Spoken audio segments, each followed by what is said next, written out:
रहमतुल लिल आलमीन, बेकसों की कसद, बसों की बस, बेचारों की चारा, हम गरीबों के आका, मक्किर फूल, मदनिर बुलबुल, मा अमीन लख्त दिगार अब्दुल्लाह कलिजार टुकड़ा, नबी मुहम्मद रसूलुल्लाह सल्लल्लाहु ताला अलैहि वसल्लमेर प्रति অগণিত দরুদ সালাম বর্ষিত হোক, অর্পিত হোক। সকলে মিলে দিল খুলে ভক্তি ভরে নবী মুস্তাফাকে হাজির ও নাজির জেনে মেনে সকলে মিলে একবারকে পাঠ করে আল্লাহুম্মা আমিন।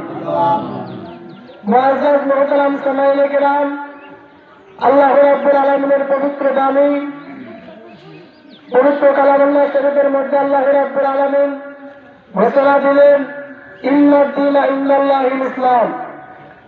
এই আয়াত দ্বারা আল্লাহ রাব্বুল আলামিন তিনার বান্দাদেরকে বোঝাতে চাইলেন, হে আমার বান্দারা, তোমরা শোনো, পৃথিবীর বুকে যত মাযহাব রয়েছে না কেন, সমস্ত মাযহাবের চেয়ে আমার কাছে অতি উত্তম হলো ইসলাম ধর্ম। আর আজকে আমরা তো ইসলাম ধর্মের মধ্যে প্রচালিত আছি। তো মুআজ্জাজ সামাঈনে কিরাম,